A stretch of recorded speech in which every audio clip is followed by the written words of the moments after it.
Bonjour.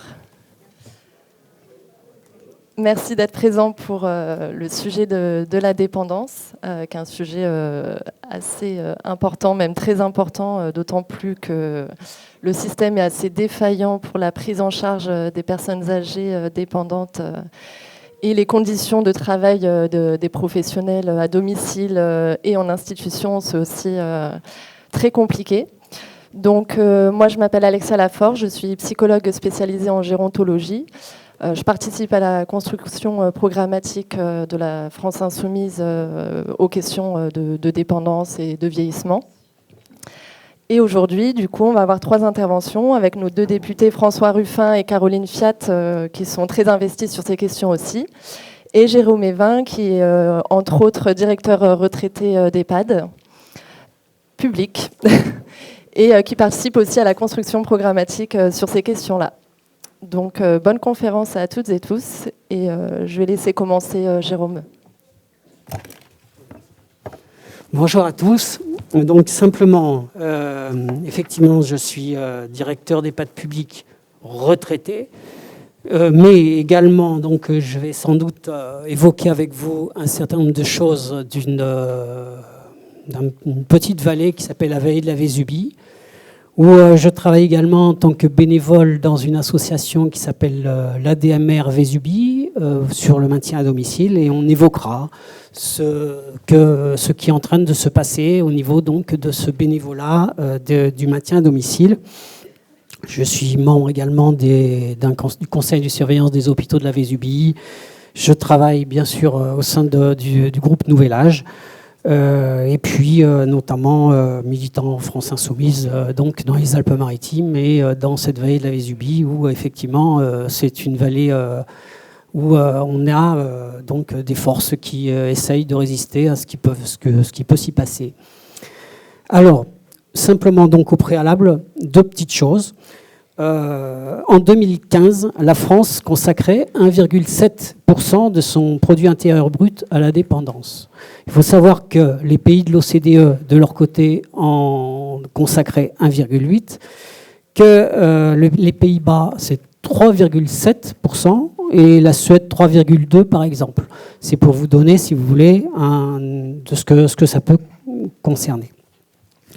Deuxième chose, la France libérale, néolibérale, c'est le vieillissement fait peur. Déjà, les retraités, ce sont des improductifs. L'idée qu'on puisse se retirer est un archaïsme, disait Barbara Strigler. Le regard sur la vieillesse, donc, ce sont des personnes qui sont inutiles, alors que effectivement, leur utilité sociale, leur utilité publique est quelque chose de fondamental. C'est d'abord ce regard sur la vieillesse qu'il va falloir changer. Maintenant, quant à la prise en charge sur le vieillissement, donc c'est une prise en charge qui s'est transformée ces dernières années. Donc je vais être très court, je ne vais pas vous assommer de chiffres. Simplement, les personnes âgées sont de plus en plus nombreuses et par conséquent, les personnes âgées dépendantes de plus en plus nombreuses aussi. En 2017, 1,3 million. En 2050, on en prévoit 2,2 millions, d'après le rapport Liébaud notamment. Donc certains peut-être connaissent ce rapport qui a eu lieu en 2019. Donc ce qu'il faut savoir également, deuxième point, les personnes âgées souhaitent rester à domicile. 85% des personnes âgées souhaitent rester à domicile et non pas en institution. On entre en EHPAD plus tard, moins longtemps et plus dépendant, avec tout ce que ça veut dire comme conséquence. Et on peut penser que le Covid n'a pas arrangé les choses. Aujourd'hui, les EHPAD, autant on avait effectivement 87% de taux d'occupation, aujourd'hui, on arrive effectivement à des taux de 75%. Nous sommes toujours dans une logique de toute manière financière. On va le voir, je vais essayer de vous donner un peu quelques exemples par rapport à ça. Troisième point, on assiste depuis 20 ans à une lente extinction du bénévolat. Depuis la loi 2002, c'est une loi structurelle par rapport à ça. Il s'est passé plein de choses qu'on va dire positives. La création d'un secteur médico-social distinct du secteur sanitaire. On a créé des droits pour les usagers, très bien, et on a mis en place une démarche qualité. Sauf que dans le même temps, Cette professionnalisation, ça a entraîné une professionnalisation du secteur, avec des nouveaux outils, livrets d'accueil, contrats de séjour, etc., etc. Aujourd'hui, ce sont des CPOM, on va sans doute en parler. Et les associations ont dû, dans le meilleur des cas, s'adapter pour ne pas disparaître, avec la création de fédérations fortes qui regroupent souvent les associations. Les pouvoirs publics préfèrent avoir affaire à un interlocuteur plutôt que des dizaines d'interlocuteurs, donc qui sont créés le plus souvent en fédération. Je vous donne l'exemple dans la vallée de la Vésubie, il y a une association qui s'est créée, l'association de maintien à domicile s'est créée dans les années 80, elle s'appelait l'Entente Vésubienne, elle était gérée par des bénévoles qui assuraient donc toutes les fonctions support. Et aujourd'hui, on arrive à une hypertrophie de la fédération. Cette Entente Vésubienne a adhéré à une fédération qui s'appelait l'ADMR Vésubie, la fédération ADMR Vésubie, avec une solidarisation, l'évaluation externe unique, etc. Et surtout toutes les fonctions support qui ont été transférées aujourd'hui à cette fédération. Et donc aujourd'hui, les quelques bénévoles qui restent au sein de l'association se retrouvent pour la plupart du temps sans pouvoir. Alors, avec comme conséquence, bien sûr, les valeurs de partage et de solidarité qui habitaient ces militants associatifs. De l'époque, on était dans le cadre de militants associatifs. Aujourd'hui, se consacrent à une gestion financière et en opposition à l'intérêt général, toujours, bien sûr. L'exemple qui est un exemple d'actualité, c'est l'avenant 43. Donc l'avenant 43, c'est la convention collective du personnel des associations, avec une volonté de la direction de la fédération, de notre fédération, de transformer la fédération, qui est une association, en société commerciale. C'est vrai que l'avenant 43 augmente sensiblement le salaire du personnel, sans doute. Cela dit, le fait de le transformer en société commerciale leur permettra, à court terme, à quitter le secteur associatif et à éviter et à continuer à sous-payer le personnel, pour la faire courte et pour la faire simple. Voilà, donc si vous voulez, on arrive sur cette marchandisation du social qui est effectivement une chose qu'on a aujourd'hui d'une manière un petit peu systématique.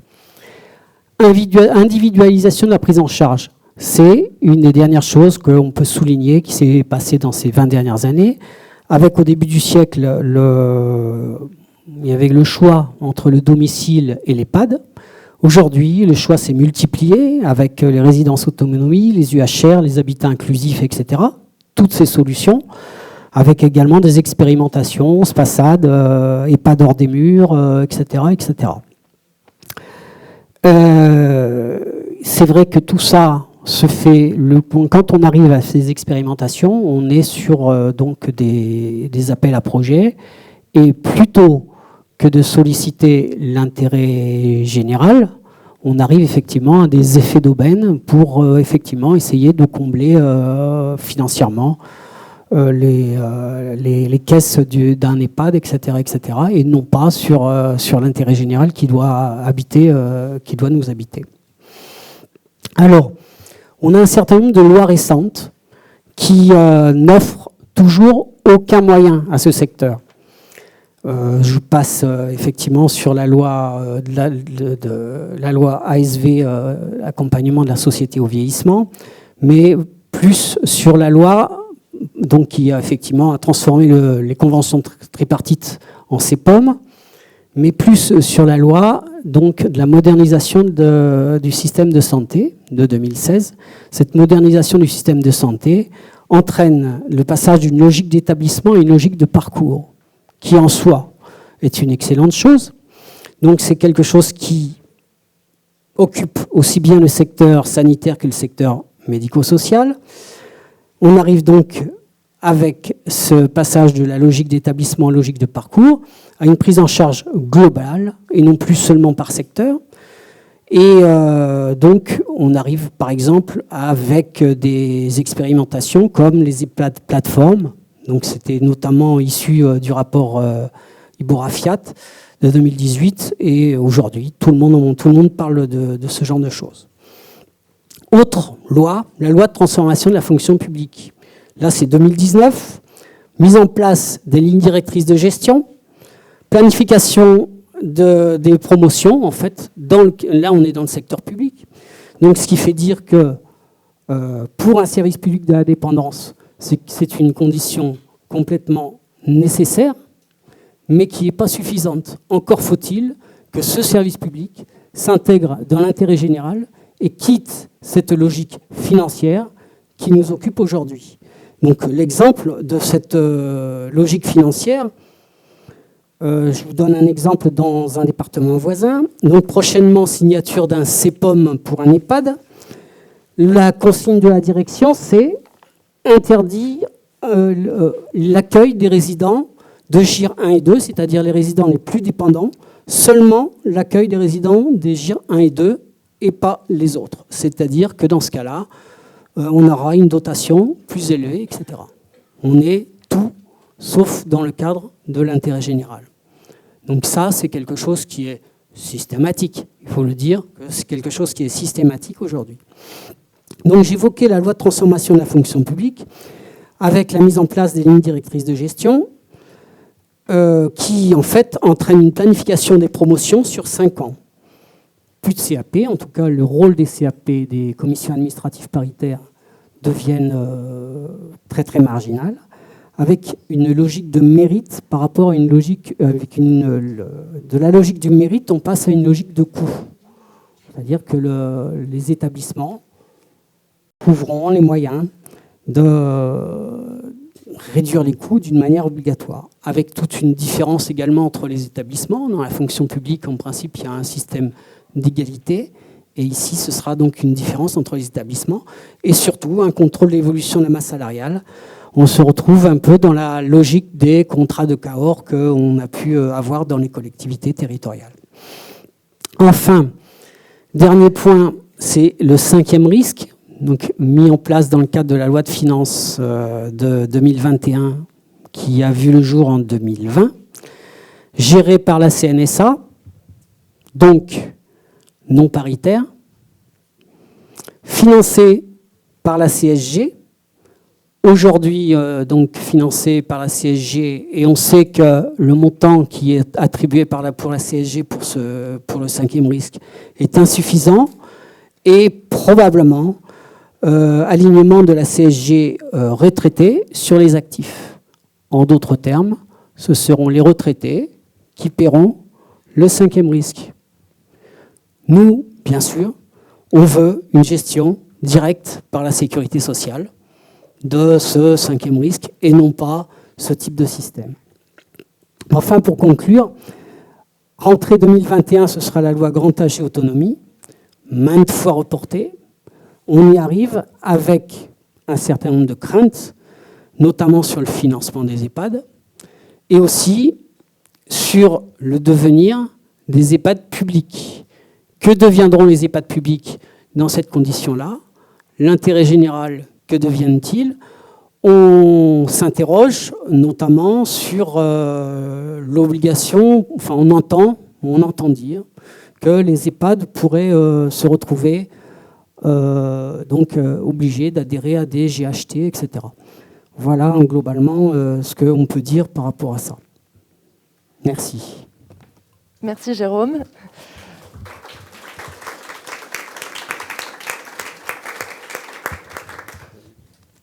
Du coup, maintenant, Caroline va nous parler du rapport qu'elle avait pu faire en 2018, faire le lien aussi avec ce qui se passe et ce qui s'est passé depuis. Donc, merci Caroline. Merci. Donc, bonjour tout le monde. Alors, juste en précision, avant de commencer, pas que je sois mal polie, parce qu'à chaque fois, on pense que je peux être très mal polie, mais si vous avez été attentif, vous avez vu que j'avais un autre atelier tout de suite après, donc je me sauverai à 15h10 pile, parce que j'ai d'autres missions aussi entre les deux. Donc, voilà, c'est pas que je veux pas...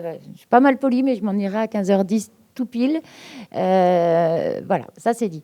Au niveau de la dépendance, déjà, ce qui me tient à cœur, c'est de repréciser les fausses idées que l'on peut se faire J'entends, et là je l'ai encore entendu, et c'est souvent qu'on l'entend, que les personnes souhaitent vieillir à domicile. C'est un fait.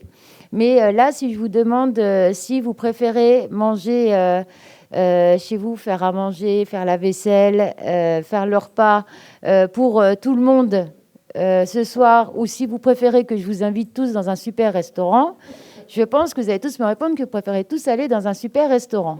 Sauf que si je vous annonce que le super restaurant, vous allez vous faire hurler dessus, on va manger dans des assiettes sales, des couverts sales, qu'on va manger dégueulasse, et que ça va très mal se passer, et ben vous allez me dire, non, mais en fait, on va faire ça à la maison. Mais ouais, mais c'est ça. Donc, en fait, les gens veulent rester à la maison parce qu'il n'y a pas une offre de service digne de ce nom dans notre pays. Et quand on a été aux Pays-Bas et au Danemark, je peux vous dire que l'offre à domicile, elle existe. Il y a des personnes qui souhaitent rester à domicile, mais c'est une minorité. Parce que vu l'offre de services qu'il y a dans les institutions aux Pays-Bas et au Danemark, je vous promets que les gens, ils ne veulent pas rester seuls à domicile, ils veulent bénéficier des institutions et de ce qui leur est proposé parce qu'ils ne veulent pas vieillir seuls à domicile. Donc, c'est un combat, et souvent je le mène dans l'hémicycle quand j'entends que maintenant on va tout miser sur le domicile. Il y a une offre à avoir pour les personnes qui souhaitent réellement vieillir à domicile, qui souhaitent rester jusqu'au bout à domicile, parce que ça existe, et ça il ne faut pas le nier, mais une grande majorité souhaite pouvoir ne pas être seul, vivre avec d'autres personnes, faire des activités. Et souvent, ça arrive quand le conjoint ou la conjointe décède. Et ça, non, je suis désolée, il faut une vraie offre. Et quand il y aura plein d'EHPAD Fiat partout où l'offre, elle sera géniale, vous verrez que la demande à domicile, elle diminuera vachement. Donc, un point important que je tiens à souligner.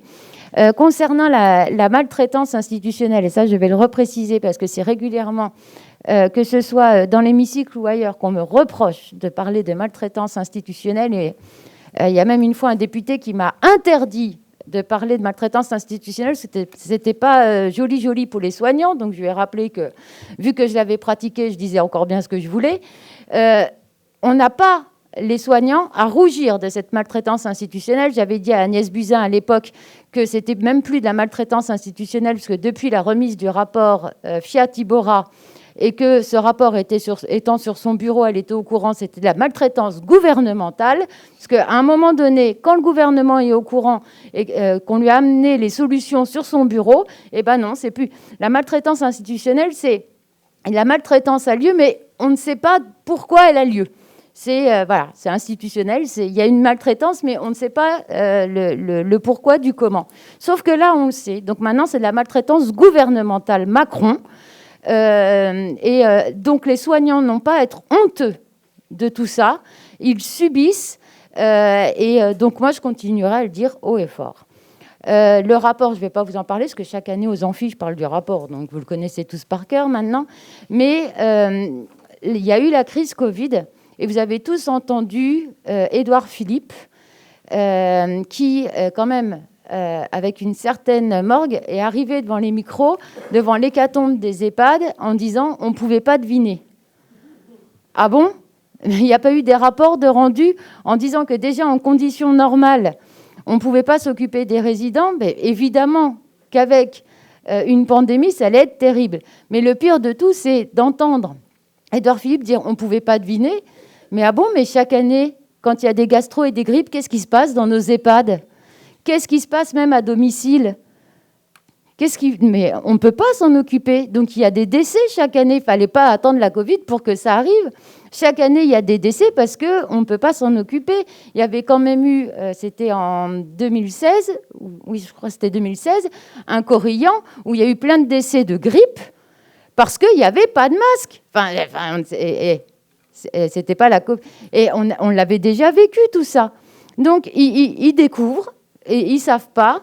Et c'est quand même quelque chose d'incroyable parce que, et vous l'avez déjà remarqué, et ça, on l'avait mis dans le rapport, mais c'est quand même quelque chose pour moi, c'est le plus flagrant, les EHPAD sont en sortie de ville. On cache nos vieux. C'est moche, un vieux, je ne sais pas. Aux Pays-Bas, au Danemark, et je vous parle, c'est des grands pays communistes, hein, vous l'avez remarqué, ce que je vous cite, mais c'est en cœur de ville. Vous ne pouvez pas construire une institution pour personnes dépendantes. Alors, je précise dépendantes parce que eux, ce n'est pas que les personnes âgées, c'est toutes les institutions pour personnes handicapées et tout, loin d'une école, parce que tout le monde vit ensemble. C'est-à-dire que c'est totalement inclusif. C'est-à-dire que si vous voulez monter un EHPAD aux Pays-Bas, il faut qu'il y ait une école proche pour que les enfants puissent aller y manger. Ou vous ne pouvez pas construire une école s'il n'y a pas un EHPAD ou une autre institution à côté. C'est les villes, le fameux village Alzheimer près d'Amsterdam. 3% du PIB, bah forcément, ça aide à faire tout ça. C'est une éducation auprès des enfants, où moi j'avais vu le livre, c'est Ma mamie devient zinzin. Et c'est à la maternelle. Et en fait, moi, du coup, alors, je ne parle pas néerlandais, mais bon, pour la maternelle, j'avais compris un peu l'histoire. Et en fait, c'est quoi? C'est on apprend aux enfants ce qu'est la sénilité. Et non, tout le monde n'a pas Alzheimer. Parce que maintenant, c'est tout le monde est étiqueté Alzheimer. Non, quand on vieillit, les neurones meurent petit à petit. Et quand on devient vieux, ben, on devient aussi sénile. Et la sénilité, c'est normal. C'est pas une tare. Mais sauf que quand on l'a appris dès petit, eh ben, c'est normal de voir papy et mamie qui deviennent séniles. Papy et mamie qui comprennent pas tout. Papy et mamie qui finissent en fauteuil roulant, qui fatiguent et tout ça. Et le regard ne change pas. Parce que ben, c'est normal. Et tout ça, il est quand même temps et grand temps que ça arrive dans notre pays. Il y en a marre qu'on cache nos vieux, il y en a marre que les soignants aient honte. S'il y a un beau métier dans notre pays, c'est bien le métier de soignant. Et s'il y a encore un plus beau métier dans notre pays, c'est le métier de soignant auprès des personnes âgées. Je suis très objective quand je le dis.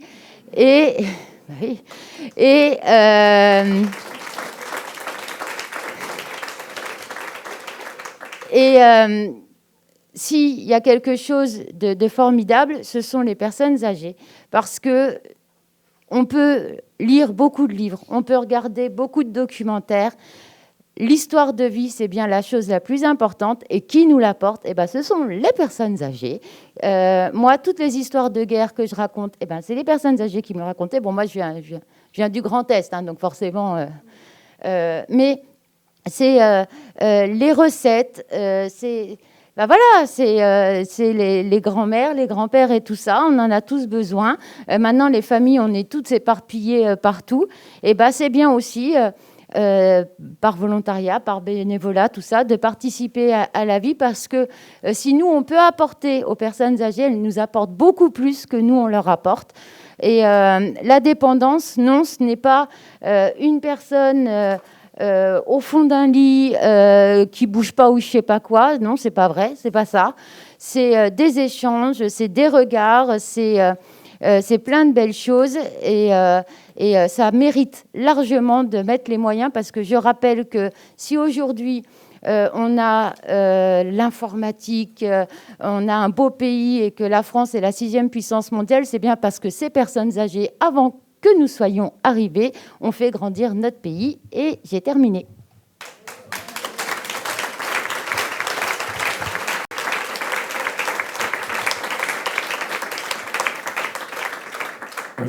Merci Caroline.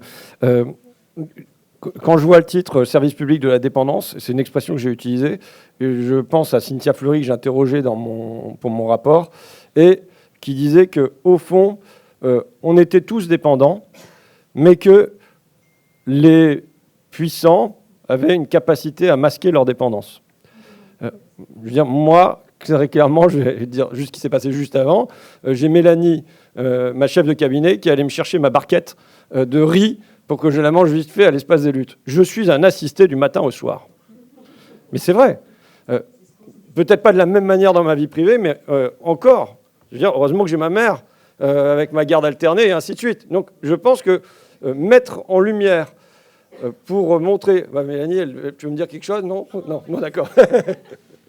Je croyais que j'avais dit une connerie. Bon, mais mettre en lumière sa propre dépendance, c'est aussi ou bien son propre assistanat, c'est aussi une manière de déculpabiliser ceux qui seraient à la charge de la société. Vous voyez, donc les personnes âgées, les personnes en situation de handicap, les personnes en situation de fragilité sociale, et ainsi de suite. Et je m'applique en effet à tenter de mettre en lumière tous ceux qui nous permettent de faire ce qu'on fait. C'est aussi parce qu'il y a des gens, alors il y a toutes les petites mains. Si on est là, c'est parce qu'il y a toutes les petites mains, si on travaillait à ce que les chaises soient mises en ordre et tout ça. Donc on est en permanence, finalement, dans une situation de dépendance de l'autre. Je voudrais dire une deuxième chose que me disait Cynthia Fleury, que j'ai trouvé vachement intéressant. Quand elle a écrit un bouquin qui s'appelle « Le soin est un humanisme ». Et je lui demande, finalement, quand on fait entrer ce qui se passait auparavant à l'intérieur des familles, s'occuper des enfants, mais s'occuper des personnes âgées, des malades, quand on le fait entrer dans le domaine du salariat, dans le domaine marchand, est-ce que ça reste un humanisme? Et là, elle me répond de manière très claire que oui, il faut le faire entrer dans le domaine du salariat. Sinon, qu'est-ce qui se passe? Il se passe pour les gens qui s'occupent de malades, et en général c'est des femmes, du matin au soir, ou des enfants, une femme qu'on laisse avec son bébé tout le temps, ou alors s'occuper de quelqu'un qui est en situation d'Alzheimer tout le temps, ça produit une érosion de soi.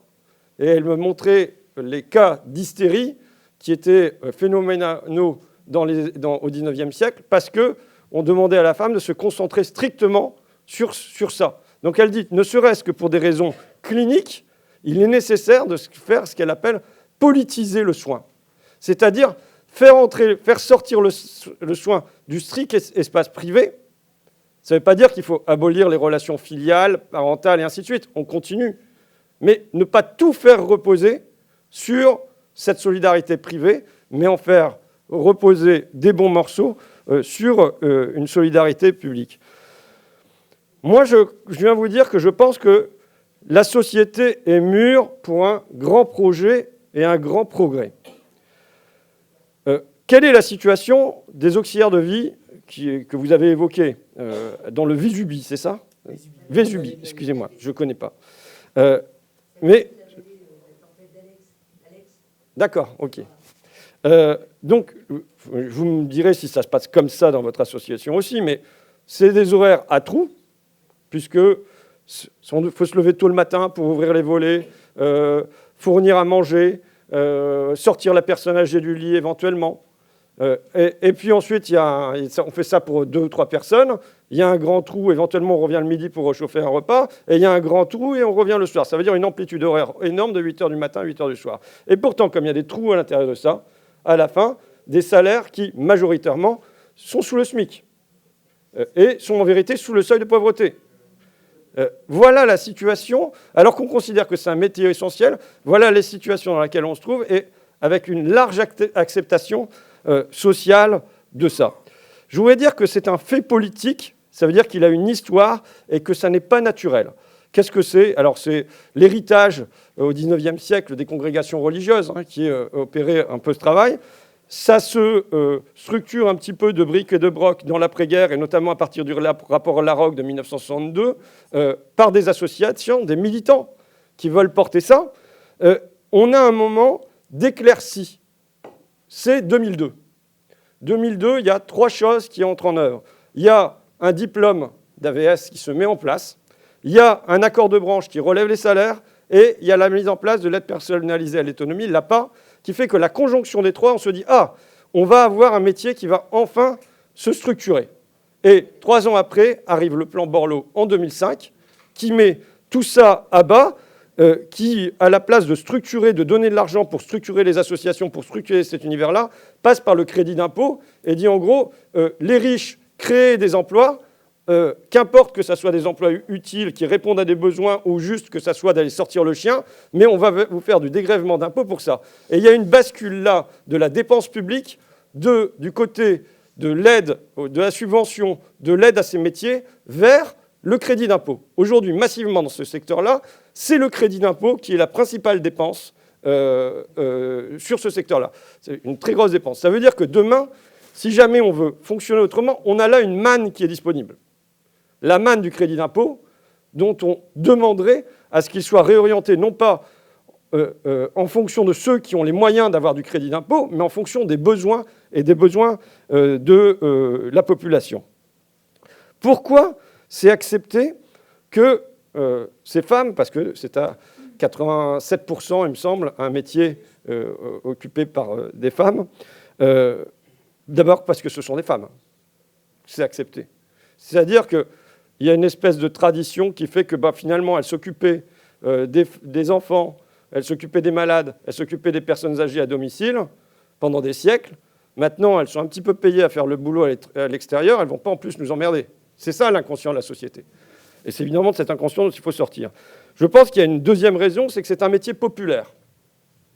Et il est naturel dans la tête de nos ministres, de nos députés, mais même des usagers, que les métiers populaires soient des métiers précaires.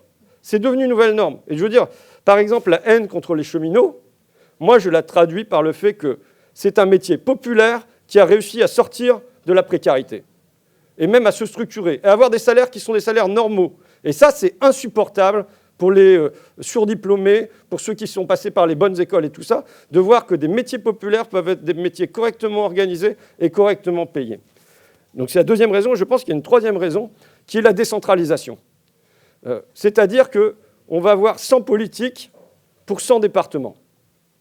Je fais le parallèle, je me dis, si aujourd'hui, il y avait eu une éducation, la montée d'un service public d'éducation, ça n'aurait pas été national. Ça n'aurait été pas le même salaire pour les instituts du Var que pour les instituts de la Somme. Ça n'aurait pas été le même statut pour les instituts du Finistère que pour les instituts de l'Aisne. Vous voyez, on aurait eu 100 statuts et 100 modes de paiement différents. Maintenant, ma conviction, c'est qu'on a aujourd'hui une société qui est mûre pour faire un saut. C'est-à-dire, de la même manière qu'on avait eu des enseignants quand même avant Jules Ferry, et il y a une loi qui est venue structurer ça. Et je pense qu'on a une société qui est mûre et que le Covid a grandement aidé au mûrissement de ça. Évidemment, quand on a bien vu que c'était un métier qui était absolument essentiel pour ne serait-ce que même la survie des personnes âgées à leur domicile, que, comme disait Macron, il faudra se rappeler que notre pays tout entier repose aujourd'hui sur ces femmes et ces hommes que nos économies reconnaissent et rémunèrent si mal, voire... Pardon ? Ah ben oui, moi, mon Macron, je le connais, hein, quand il cite la Déclaration des droits de l'homme et qui dit que les distinctions sociales ne peuvent reposer que sur l'utilité commune. Pourquoi je le connais par cœur ? Parce que le petit moment où Macron est de gauche, il faut s'en souvenir pour lui recracher à la figure, dans le cœur de la crise, quand c'était la panique pour vous. Qu'est-ce que vous êtes venu nous dire ? Vous êtes venu nous dire ça ? Où est-ce que vous en êtes aujourd'hui ? Rien de ce côté-là. Sanofi, c'était le bon débat d'avant, engrange les profits. Qu'est-ce qu'il y a eu pour les auxiliaires de vie ? Des cacahuètes. Parce que même pour ceux qui l'appliqueront, la 1943, c'est quand même des cacahuètes, quoi. Je pense que c'est mûr parce que c'est maintenant montré comme une évidence qu'il faut structurer ce métier-là. Et que, moi, je crois que les grands progrès dans la société, ils se font parce qu'il y a la conjonction de deux choses. Quelque chose qui existe déjà d'en bas, je vais vous donner un exemple, et à un moment, ça vient être chapeauté par quelque chose d'en haut. Ce n'est pas vrai que l'État, quand il décide de venir créer quelque chose qui est ex nihilo, ça ne marche pas, je n'y crois pas. La sécurité sociale, c'est quoi ? Ce sont d'abord des caisses de solidarité parce qu'il y a un accident du travail qui se passe dans une usine et les ouvriers montrent une caisse de solidarité pour la veuve, pour les futurs accidents et ainsi de suite. Ils se regroupent ensuite entre plusieurs usines. Ils se regroupent au sein d'une fédération. Ils créent une mutuelle et des mutuelles. Mais si on avait entendu, c'est tout un mouvement d'en bas. Si on avait attendu seulement ce mouvement d'en bas, en 1940, il n'y a qu'un tiers des salariés qui sont couverts par la sécurité sociale. Et là, en 1945, on le sait, c'est le mouvement d'en haut, c'est Ambroise Croizat, ministre des Travailleurs, qui vient créer ce vaste plan de sécurité sociale. Mais ça n'aurait pas été pensable, imaginable, désirable, si jamais il n'y avait pas eu déjà des exemples qui étaient donnés d'en bas. Et là, en l'occurrence, on a les structures qui existent d'en bas, qui se sont usées, parce que les volontés militantes qui ont pu émerger dans les années 60, 70, 80, à un moment, ça s'use aussi. Je crois que moi, je vois une conjonction entre le rôle de l'initiative privée et le rôle de l'État. L'initiative privée, elle peut être mobile, c'est-à-dire qu'elle voit des champs où l'État ne remplit pas son rôle, où il n'y a pas encore de quelque chose qui est fait. Et on essaye, sous forme associative, mais aussi sous forme d'entreprise, sous toutes les formes qu'on veut. Mais il y a des tentatives qui sont faites pour répondre à des besoins qui ne sont pas identifiés par la puissance publique. Mais en revanche, ensuite, ça ne peut pas tenir comme ça pendant des décennies et des décennies, pendant un siècle. Une fois que l'initiative privée a fait le travail, a montré qu'il y avait un besoin, qu'il fallait remplir ce besoin, je ne pense pas qu'on puisse, dans la durée, demander de faire reposer seulement ça sur l'initiative privée. Et je pense que là, il y a un rôle de l'État. Qui est un rôle de l'État. Moi, je serais, oui, en effet, pour un plan national sur ces métiers-là qui viennent là-dessus. Maintenant, je pense que sans prendre seulement un Macron, ça serait trop facile. Ça serait une erreur de diagnostic. Et si on pose le mauvais diagnostic, on n'aura pas la bonne solution. Ça dure depuis 30-40 ans. Alors j'ai dit l'éclaircie de 2002, mais... Et je pense que la gauche aussi a une responsabilité là-dedans. Pourquoi ? On n'a pas centralisé là-dessus. On n'a pas centralisé là-dessus pour une raison qui est que, grosso modo, les deux cœurs électoraux ou idéologiques de la gauche, c'est le mouvement ouvrier industriel. Et Dieu sait que si c'est le mien aussi, puisque j'ai vu tout partir de Picardie et je me bagarre pour un retour de l'industrie. C'est premièrement. Deuxièmement, c'est la fonction publique, qui est le deuxième pilier de la gauche. Et du coup, je pense qu'il y a eu une cécité. On n'a pas vu la montée en puissance de ces métiers-là. Et on n'a pas centralisé là-dessus. Je veux dire, tant du côté des syndicats que du côté des partis. Je vous raconte juste brièvement comment moi je suis arrivé sur ces métiers-là. C'est par le mouvement ouvrier. Je fais la fermeture de l'usine Fleudor à Péronne. 900 salariés. Donc quand on perd même les chips en Picardie, je pars, je reviens 2 ans après pour retrouver les salariés. Je suis peut-être à l'occasion d'une vente de tout le matériel, enfin je ne me souviens plus. Et je passe chez les gens pour voir qu'est-ce qu'ils sont devenus. Et je vois, chez les hommes, c'est vachement genré, c'est camionneur, logistique. Chez les femmes, c'est assistante maternelle, auxiliaire de vie. Et je commence à discuter sur comment se passe. Alors il y en a qui étaient très contentes, honnêtement, qui étaient mieux là-dedans qu'à la chaîne. Et il y en a pour qui c'est la galère, qui n'arrivent pas à remplir le frigo, qui ont un gamin toute seule, qui se demandent en pleurs comment elles vont s'en sortir. Ça m'alerte, c'est de là que je viens. Et je crois qu'aujourd'hui, je dirais presque sur le plan électoral, il y a une élection l'année prochaine, vous le saviez. Sur le plan électoral, je pense que se positionner partant de vieillissement de la société, ça veut dire que le cœur électoral il a vieilli aussi. Mais aussi sur un terrain où le besoin apparaît comme étant absolument évident. Je pense que c'est quelque chose qui me paraît pertinent. C'est-à-dire qu'il faut créer quasiment comme une nouvelle mythologie. Je parlais des chemins de fer tout à l'heure. Mais la mythologie issue de la libération, c'est quoi ? C'est les cheminots ont participé au sauvetage de la France. La mythologie de l'après-guerre, c'est quoi ? C'est le mineur de fond, qui est la figure mythologique qui permet au pays de renaître. La mythologie, l'imaginaire des années 80, c'est Tapie. C'est les entrepreneurs. Vous voyez ? L'imaginaire, aujourd'hui, c'est la start-up posée par Macron. Et je pense qu'on doit y poser un contre-imaginaire. Et que ce contre-imaginaire, cette autre figure mythologique quasiment qu'on doit faire émerger, c'est celle de l'auxiliaire de vie, c'est celle de l'assistante maternelle, c'est celle de l'aide-soignante. Vous voyez, tous ces métiers-là dont on doit se bagarrer parce que à un mouvement ouvrier déclinant, vous avez là un mouvement qui est lui montant. Toutes les statistiques, stratégies, tout ça montrent que ces métiers-là vont recruter du personnel. Maintenant, est-ce que ça va être avec statut, avec revenu, ou est-ce que ça va être la jungle ? Oui. Et en plus, de toute façon, elles auront des victoires. Il y aura des victoires. Elles seront sans doute petites. Vous savez, c'est des petits pas. Nous, ça veut dire que si jamais la gauche, syndicats, partis, s'associe à ça, elle s'associe à un mouvement qui est historiquement, démographiquement montant, et qui en plus va engranger des victoires. Quand on sait la peine qu'on a à engranger sur le terrain industriel, par exemple, des défaites successives. Je pense que ça redonne un sens, j'ai déjà fait l'année dernière, mais je vous le fais en bref, un sens à la notion de progrès. La question est de poser, qu'est-ce que c'est que le progrès ? Est-ce que c'est le téléphone portable qui vient de sonner et que j'ai dans mon sac, je le même, qui sera connecté avec notre frigo pour informer Carrefour Market qu'on n'a plus d'olive à l'intérieur ? Ou est-ce que le progrès, ça sera ces liens, ces métiers de lien qu'on parviendra à développer humainement. Voilà. Je vous remercie.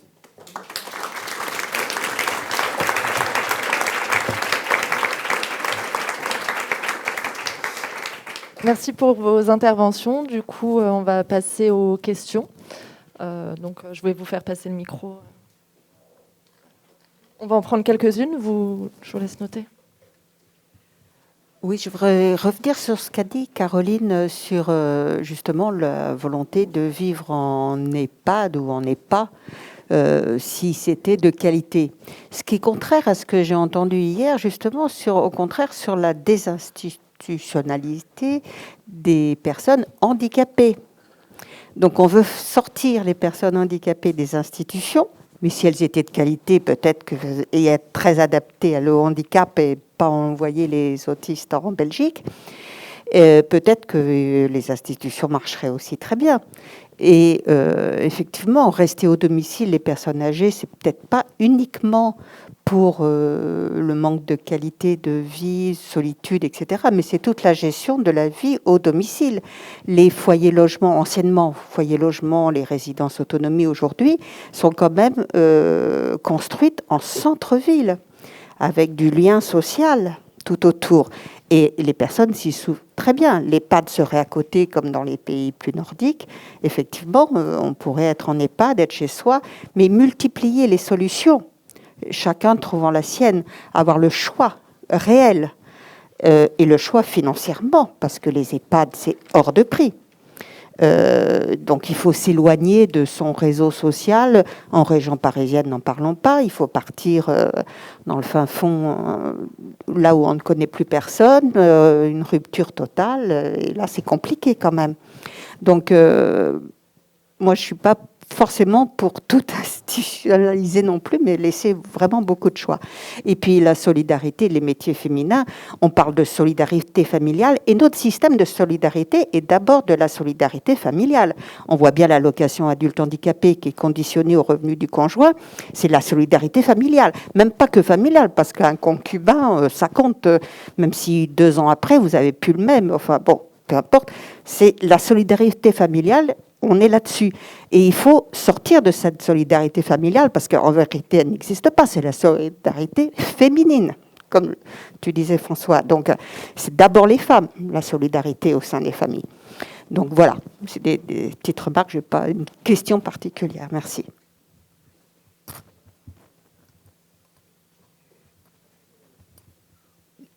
C'est pareil, c'est pas vraiment une question, en fait, c'est un témoignage. Je suis infirmière libérale. Dans le bassin mentonné, donc à la frontière italienne, du côté de Vintimille. Et oui, en fait, en plus de ce que vous disiez, Caroline, c'est vrai que les maisons de retraite, chez nous, la moyenne, c'est 4 000 € en fait, mensuel, quand même. Donc, en fait, les personnes âgées, elles ne veulent pas y aller parce que, clairement, en fait, ça va amputer les revenus de leurs enfants. Hein.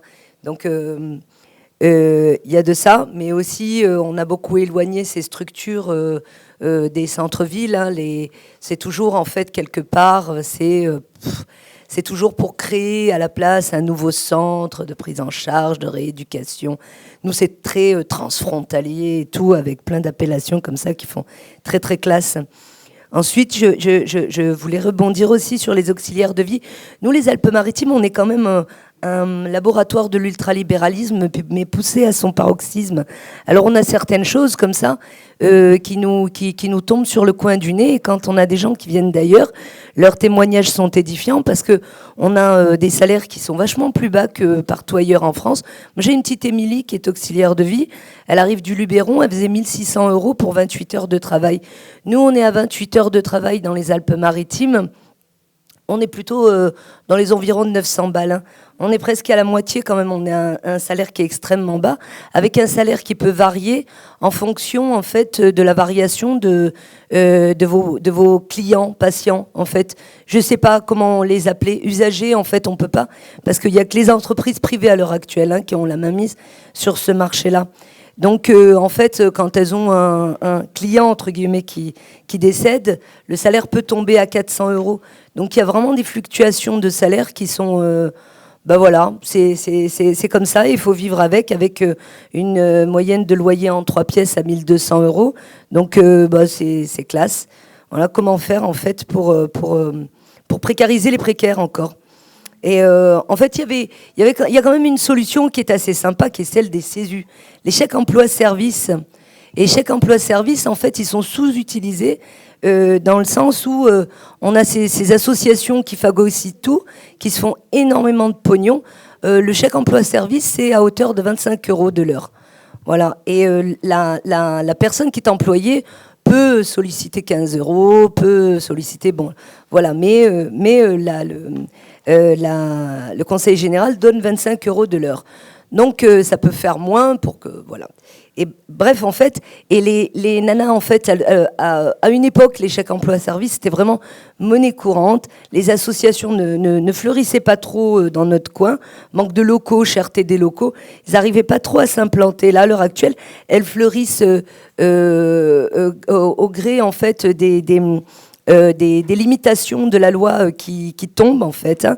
Là, en fait, c'est assez folklorique. À Menton, on a une entreprise qui était une entreprise enfin, c'est une entreprise association, j'en sais rien, en fait, qui était spécialisée dans les services administratifs. Et d'ailleurs, en fait, la devanture, c'est encore des services administratifs et de secrétariat. Sauf que je viens de découvrir qu'en fait, ils ont une tripotée d'auxiliaires de vie, viennent de se reconvertir, ça fait 1 mois, 1 an, un truc comme ça, en fait, qui se sont reconvertis ou qu'ils ont ajouté ce service en plus dans leur autre entreprise. Et on se retrouve avec des auxiliaires de vie, bon voilà, je l'ai expérimenté, qui fument chez le patient, qui savent pas du tout ce que c'est qu'une personne âgée, qui savent pas du tout ce que c'est que la pathologie d'une personne âgée. La démence, en fait, parfois, ça leur échappe aussi. Donc, et puis on apprend que finalement, c'est la secrétaire de l'entreprise qui vient boucher les trous et faire l'auxiliaire de vie. Mon auxiliaire de vie, c'est un métier, c'est une éthique, c'est un savoir-faire et c'est un travail en collaboration avec des professionnels que cette secrétaire n'était pas censée connaître. Ensuite, voilà, pour étayer un peu, enfin pour parler un peu plus de mon boulot, moi je suis infirmière libérale, donc à Menton, la moyenne d'âge qu'on avait calculée quand j'étais à l'hôpital, la moyenne d'hospitalisation, elle était à 85 ans, hein, la moyenne d'âge d'hospitalisation à l'hôpital de Menton. Donc on est dans une population qui est âgée quand même sur le bassin mentonnais. Et du coup, en fait, j'ai une patientèle qui est d'une moyenne d'âge âgée, c'est 90 ans, la moyenne d'âge de mes patients. Donc je fais beaucoup de fin de vie. Mais avant cette fin de vie, il y a une vie, quoi. Et donc, du coup, en fait, je me retrouve avec des gens. Moi, j'ai très peu de patients, je peux pas. Parce que la prise en charge, en fait, je peux pas et je veux pas, d'abord. Et parce que la prise en charge, elle n'est pas uniquement somatique. On a une prise en charge psycho-socio-environnementale. Et donc, en fait, on est l'assistante sociale aussi de ces patients quand on est infirmière libérale auprès des personnes âgées. Voilà. Et on est très seul dans la ville parce qu'il n'y a pas de coordination entre les soignants, les médecins, les auxiliaires. Donc il n'y a pas de coordination de soins, il n'y a rien du tout. Voilà. Il y a pas mal de gens qui veulent prendre la parole. Oui, moi je crois que c'est une question de volonté politique. En Essonne, du temps où la gauche était au pouvoir, il y a eu des EHPAD publics construits à 60 € par jour. Depuis que c'est la droite, ils ont conservé d'ailleurs ce style d'EHPAD, sauf qu'ils l'ont passé à 61 €. Donc c'est pour dire que s'il y a une volonté politique dans chaque département de construire des EHPAD publics, on peut y arriver. C'est sans doute à nous de convaincre, soit c'est au niveau de l'État, de la région, soit aujourd'hui, souvent au niveau des départements, faire en sorte que des EHPAD publics puissent se construire. Donc c'est à nous aussi d'aller voir nos conseillers départementaux et de les solliciter pour que cette politique puisse être mise en œuvre.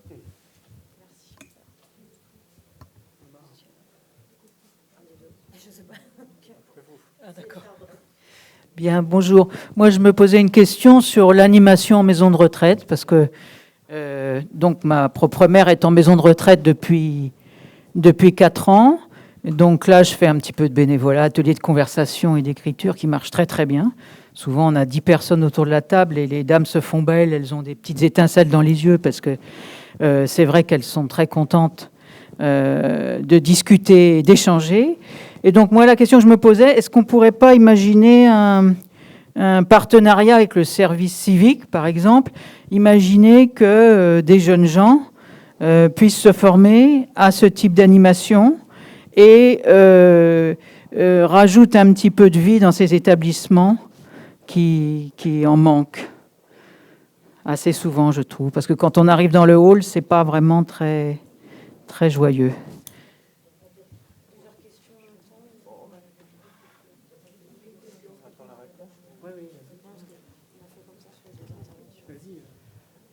Du coup, je vais juste répondre à la dernière pour ma part.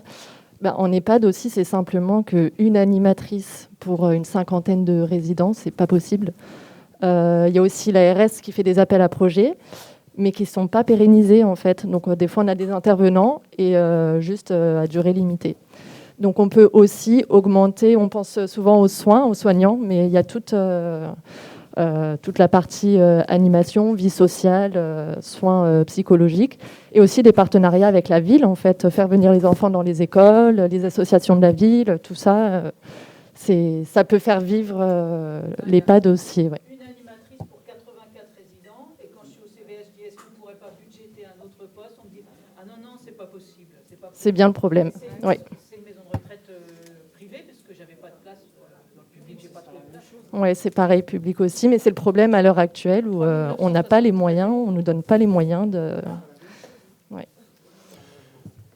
Alors moi j'ai une question qui s'adresse à l'un de vous, si vous avez la réponse. Je pose la question de ce qu'il en est du statut des aidants familiaux, c'est-à-dire qu'en est-il de nos parents, de ces enfants et parents qui s'occupent de leurs parents ou de leurs grands-parents.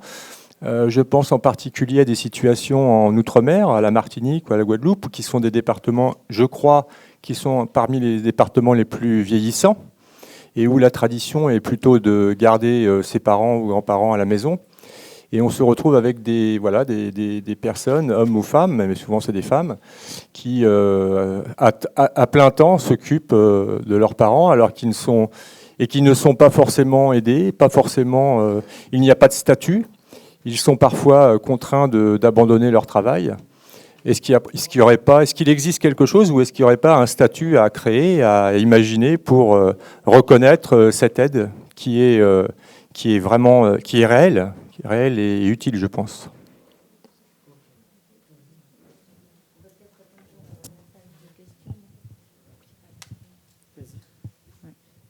On va répondre déjà à la première salve de questions et puis après on refait une autre partie de questions. Alors juste pour l'institution, quand je dis EHPAD, mais c'est moi qui me... Alors on va dire les lieux d'habitation pour personnes dépendantes. Donc, ça met les résidences autonomie, les EHPAD, tout ce qui existe dans le même truc. Arrêtez de tout me séparer, parce que forcément, là, on a le schéma de l'EHPAD où on maltraite, où l'âge d'entrée est de 86 ans et GIR 1. Non, on peut rentrer dans un établissement en GIR 5 ou 6 par choix, avec plein d'animateurs, pas en France, hein, mais aux Pays-Bas, oui, non, mais voilà.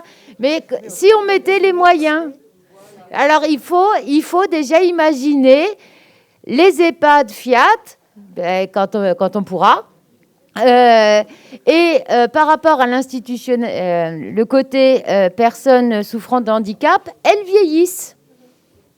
Et donc, elles aussi, oui, mais pas souvent, on ne les prend pas dans les EHPAD.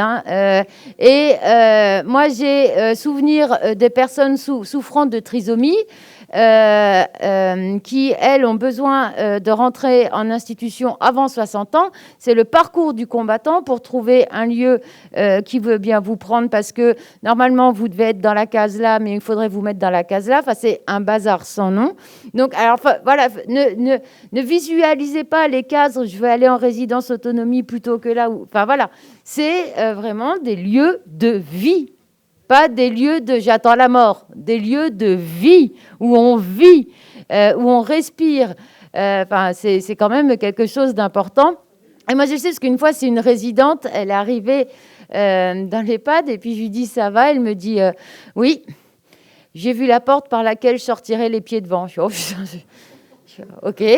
Je suis, bah, au moins, l'ambiance est bonne. Mais après, elle me regarde, elle fait, bah, vous avez vu beaucoup de monde sortir d'ici avec les valises et dire merci de vos bons soins, à la prochaine? Je suis, bah, non, pas dernièrement. Mais parce qu'effectivement, le cadre s'y prête pas, elle n'avait pas du tout envie de venir, les frais sont horriblement chers.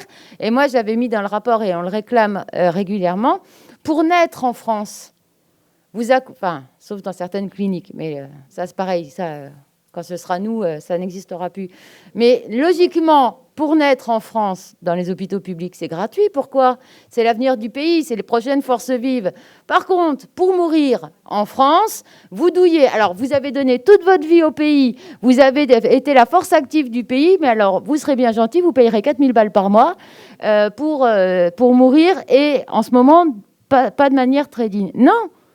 C'est quoi ce bazar? Vous payez un loyer. Enfin, après, il y a un principe. Vous avez un toit au-dessus de vous, vous payez un loyer, vous payez vos factures d'eau, vous payez votre électricité, ça paraît logique. Vous payez vos repas et tout, enfin, comme à la maison, quoi. Mais stop, quoi.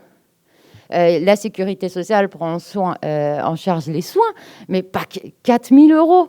Enfin, moi, je sais que quand je travaillais, que des fois, les résidents, je trouvais un peu à l'hôtel, mais... je paye 4 000 € par mois. Je dis, bah, franchement, je les aurais dans la poche, je vous jure, je vous ferai des soins, je vous raconte pas, quoi. Mais je sais, mais c'est pas ça. Et interdisons le fameux, parce que je vous jure, essayez, parce que moi, ça me rend malade à chaque fois, tapez rapport EHPAD Fiat. Le premier lien, c'est investissez dans l'or gris, quoi.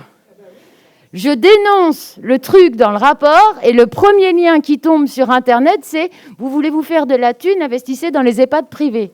C'est le truc à vomir à chaque fois, mais c'est le premier lien qui tombe. Donc, ça à interdire, il y a plein de choses à faire, et je crois que François... si la question sur les aidants, il y a quand même... Alors, qui est mauvaise, parce qu'on s'est battu la loi sur les aidants, qui n'est pas du tout suffisante. C'était Buzyn, mais pour une fois qu'elle a fait un truc, celle-là. Et au moins, il y a une reconnaissance des aidants depuis cette loi. Les aidants existent et sont reconnus. Par contre, il faut être des aidants actifs. Donc, c'est-à-dire que mon conjoint est une personne âgée et j'ai plus de 60 ans, je suis en retraite, j'existe pas. Mais le mot aidant est dans la loi. C'est la seule chose qu'on peut apprécier par rapport à ça, avec, mais je crois que c'est 3 mois dans l'année d'aide. C'est rien. La loi est nulle, mais au moins le mot aidant, il y a une loi avec le mot aidant. Franchement, c'est rien, mais au moins le statut existe. Je vais réagir et en contre sur 2 choses que j'ai entendues. Le chèque emploi service. Peut-être que ça peut dépanner des gens, mais on ne peut pas proposer ça comme idéal social. Pour moi, non, mais voilà, c'est une ubérisation du soin. Donc, compte tenu de ce que sont les associations, qu'un certain nombre de personnes préfèrent finalement passer par cette forme-là que par la forme associative, qui est devenue une forme dégradée dans un certain nombre d'endroits et tout ça, mais nous, on doit dépasser, enfin je pense, peut-être que ça peut rester marginal et ainsi de suite, mais qu'on doit avoir une autre perspective à offrir pour les salariés que l'hyper-individualisation, c'est-à-dire comment on fait pour créer des collectifs de travail, comment du coup on peut prendre des vacances, comment on peut prendre des congés, parce que toute la question du congé, c'est important aussi. Donc voilà, je serais plutôt, moi, pour une sortie par le haut, c'est-à-dire soit on continue à se reposer sur les associations, il y en a certains qui doivent disparaître, je le dis comme ça parce qu'à mon avis, il faut une taille minimale pour pouvoir fonctionner, et il y en a qui n'ont pas quasiment de fonction support, avec des personnes qui puissent faire du secrétariat, machiner des agendas, qui sont toujours des agendas compliqués, qui ne se sont pas mis à l'informatique. Enfin bon, il y a quand même des situations qui sont très très variées à l'intérieur du monde associatif. Et ensuite, donc ça c'est la première chose. Moi, au-delà de l'association, je le redis, je pense qu'à un moment, ça doit devenir un service public Voilà. Donc, peut-être qu'il y a un certain nombre... Et quand j'en discute avec les directeurs ou les présidents d'associations, ils ne sont pas forcément hostiles à cette solution-là. Hein. Ils considèrent qu'ils ont fait le boulot. Peut-être qu'il y aura un rôle à jouer pour des structures associatives à l'intérieur d'un nouveau cadre. À Dieppe, donc chez mon camarade Sébastien Jumel, il y a eu un service public municipal qui a été mis en place. Ça n'empêche qu'il y a encore quelques associations qui demeurent. Donc, il faudra penser ça, mais pour moi, on doit le dépasser plutôt en visant large que par la sortie individuelle. Et de la même manière, sur le service civique, je veux dire, ça pose la question aussi. Je veux poser une question, c'est si on a un projet pour les personnes âgées, là, pour la dépendance dans le 4e âge ou le nouvel âge, comme vous voudrez l'appeler, mais ça suppose de penser, pour ne pas fracturer la société, à comment on embarque la jeunesse avec.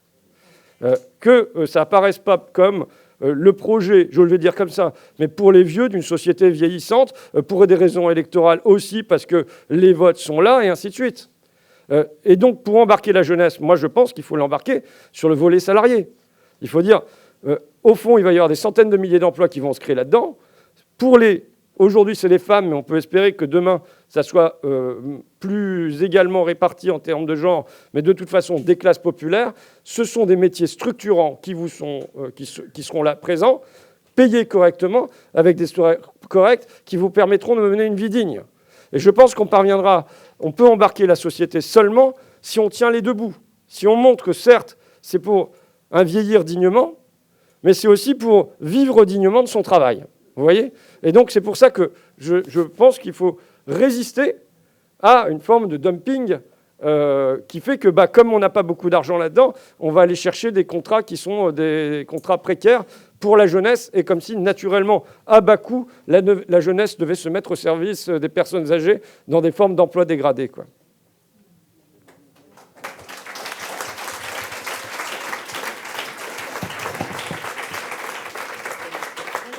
D'accord. Bon, du coup, je vais faire très vite parce que des questions ont déjà été posées. Mais avant que Caroline s'en aille, déjà, je voudrais qu'on la remercie parce qu'elle fait un travail merveilleux. Elle nous donne une joie de vivre qui est fantastique. Et des députés comme ça, pétard, il faut qu'on en ait des centaines à l'avenir parce que... Non, mais franchement, c'est vachement sérieux tout ça parce que du coup, nous, tous, je pense que militants et puis gens de la vie courante, on se réinvestit énormément dans notre vie parce que justement, vous portez des projets qui nous portent aussi. Moi, j'ai accompagné ma mère pendant 3 ans et je me sentais très, très seule, sauf quand j'avais la chance de pouvoir justement parler avec des gens qui vous proposaient des choses comme vous proposez, comme propose François Ruffin, comme propose monsieur dans les EHPAD publics. On a besoin de ça et puis il faut qu'on soit vraiment derrière vous à fond la caisse parce que vous nous proposez un monde qui est vraiment le monde dans lequel moi je veux bien vivre et j'aurais peut-être plus besoin de demander à mourir dans la dignité si jamais il y a des EHPAD où on vit dans la dignité, effectivement. Et c'est hyper important. Donc voilà, je laisse la parole aux autres.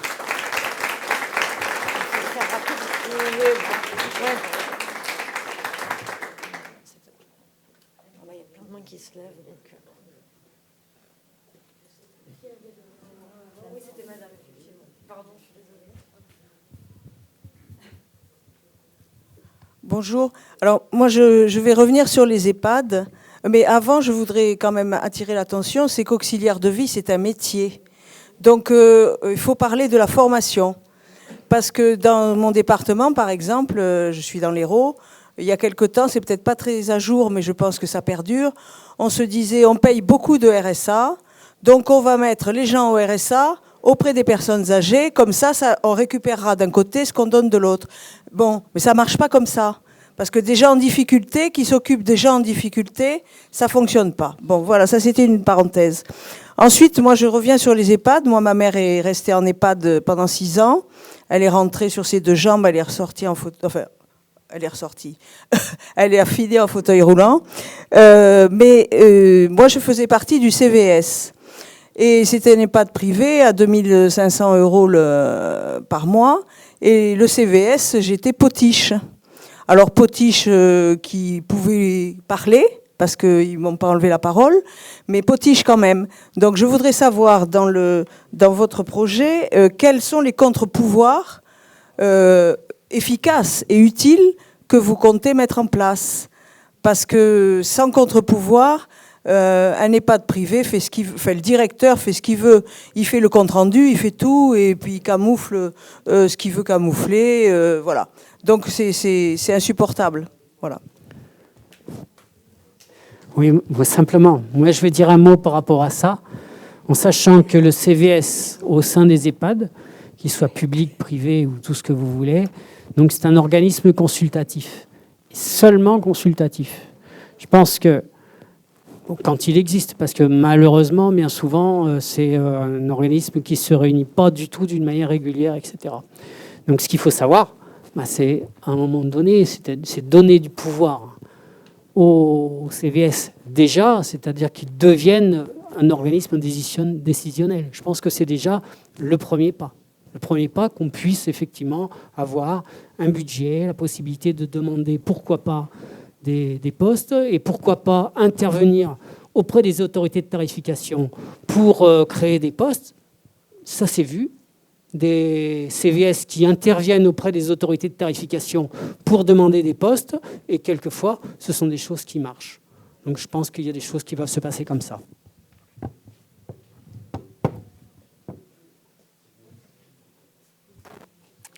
Oui, bonjour à tous. J'ai malheureusement loupé le début. J'ai quand même le sentiment que quand vous parlez de prise en compte de la dépendance, vous parlez à la fois du vieillissement, mais à la fois aussi de la prise en compte des handicaps. Et si je peux tout à fait rejoindre le travail qu'a fait François ou que Caroline a fait sur la question des conditions décentes de travail, des conditions salariales des personnes qui interviennent auprès des personnes âgées et des personnes handicapées, ce qui me paraît être une chose essentielle, parce qu'on ne peut pas bien s'occuper des gens quand soi-même on n'est pas bien traité. Je pense qu'il y a une dimension qui n'a pas été prise en compte. C'est les besoins des personnes directement concernées. Je parle des personnes âgées, ou je peux parler plus précisément en ce qui me concerne, des personnes en situation de handicap, sachant que le handicap peut prendre des formes extrêmement différentes. Le problème qu'il y a, c'est que je crois on a trop tendance à raisonner aujourd'hui dans le contexte existant. Et que le contexte existant, d'abord, il est basé beaucoup plus sur la solidarité familiale que sur la solidarité nationale. Et ça, c'est une des problématiques. Ces questions-là, pour moi, doivent relever clairement de la solidarité nationale et non pas de la solidarité familiale.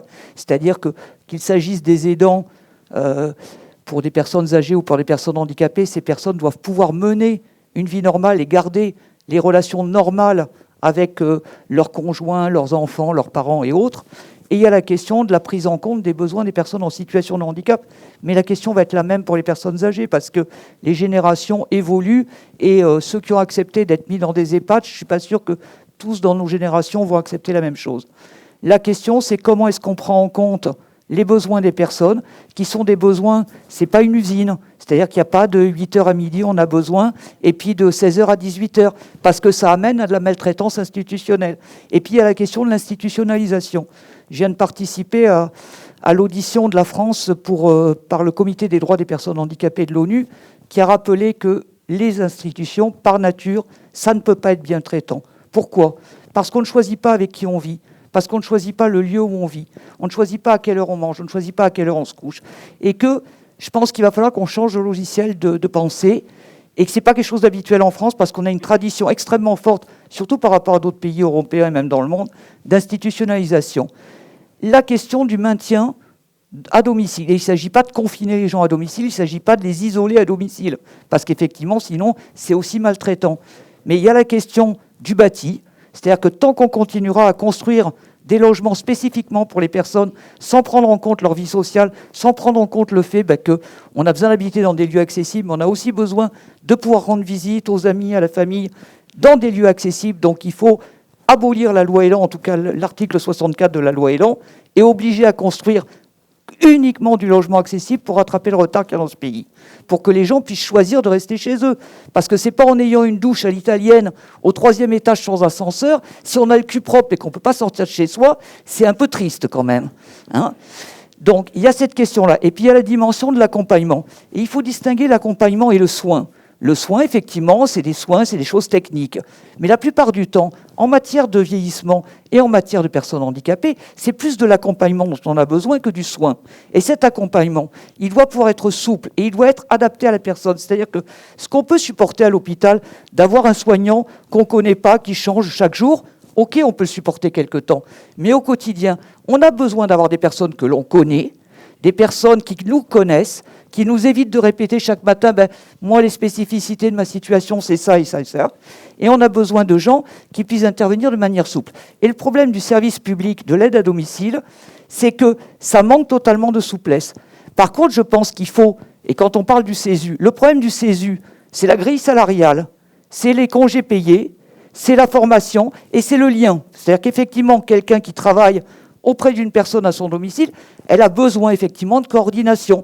Donc si on met en place des temps obligatoires de coordination qui soient rémunérés par les pouvoirs publics, on résout le problème. Donc il faut vraiment qu'on sorte de cette logique institutionnelle qui est contraire aux droits de l'homme et qui perdure de manière excessive en France.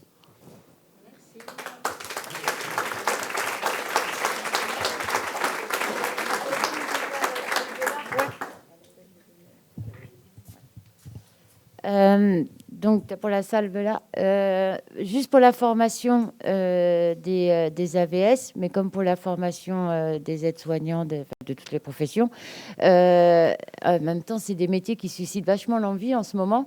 Donc Pôle emploi, c'est vous êtes au chômage, s'embauche du côté là, allez faire cette formation. Et là on est arrivé dans une situation où les filles, alors je dis les filles, hein, parce que vous m'excuserez, mais vu qu'on est la majorité, je dis les filles, démissionnent. Dès la fin de formation, changent. Elles font même pas le métier, elles cherchent même pas de boulot. Elles disent non mais moi c'est bon. Rien que la formation, on les a dégoûtées du métier.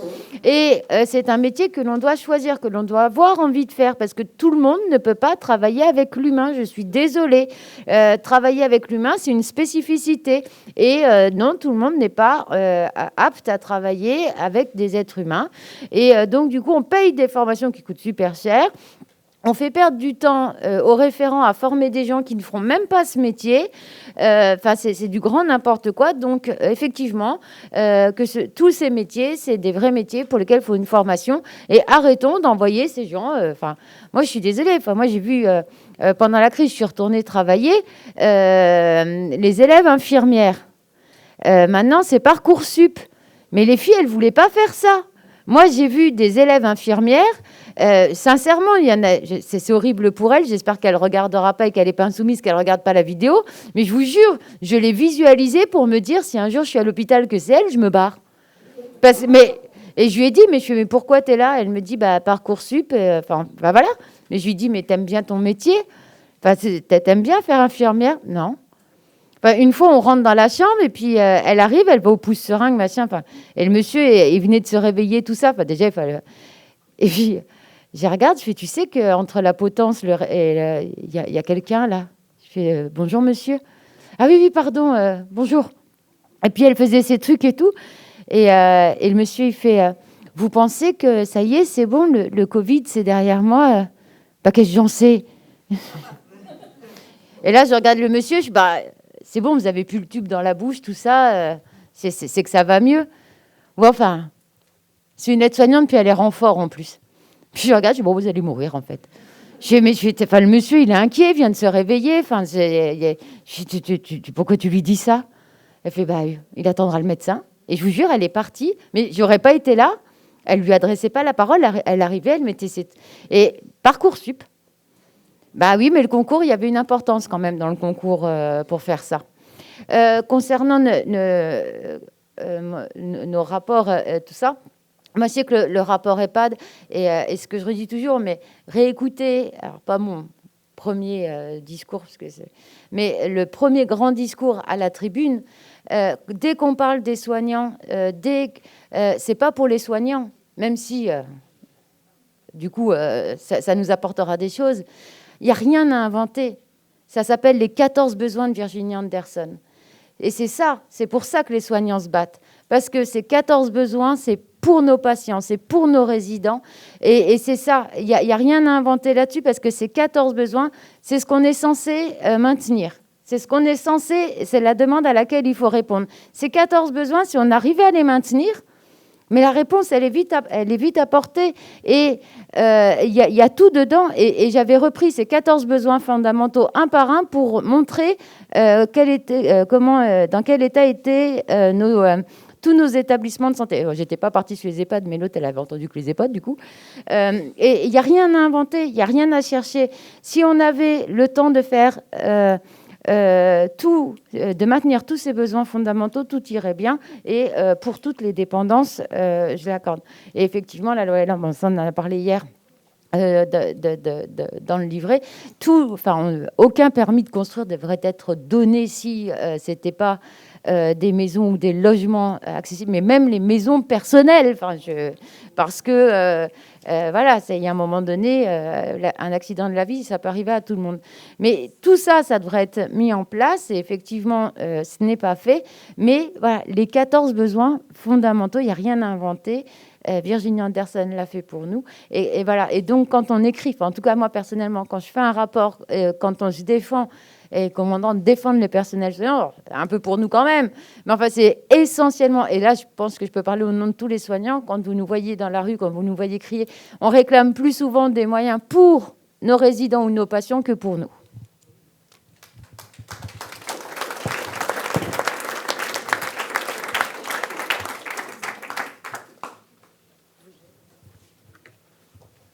Oui, bonjour, merci beaucoup pour vos interventions. Moi, je voulais un petit peu parler du projet qu'a le gouvernement d'emprunter le virage domiciliaire, comme ils appellent, et qui est une grande lubie qu'ils ont d'inventer tout plein de choses qui viennent de Scandinavie et notamment du Danemark en l'occurrence. Donc, c'est le projet de maintenir les gens à domicile. Donc déjà, le fait d'utiliser ce mot-là est déjà très contestable. On ne maintient pas les gens à domicile, on soutient à la limite leur vie à domicile, mais on ne va pas les maintenir contre leur gré. Mais en plus de ça, donc en fait, ça passe par des aides financières pour adapter son logement, mettre des douches à l'italienne, des bornes lumineuses, tout ça. Bon, il y a à peu près 120 millions d'euros chaque année pour ça, pour adapter un parc du logement qui est à 6-7% des logements qui sont adaptés en France. Déjà, ils ont supprimé une des 3 aides, l'aide d'Action Logement. Ça, c'est déjà 50 millions d'euros en moins. Et en plus de ça, va y avoir un projet de simplification et les coûts de simplification vont être intégrés dans l'enveloppe existante. Donc ça va faire de l'argent encore en moins pour adapter les logements. Et soi-disant, donc, ils veulent prendre ce virage avec de l'argent en moins. Ils veulent prendre ce virage parce qu'ils veulent probablement, ça risque de sortir dans la loi Génération Solidaire, anciennement loi Grand Âge Autonomie.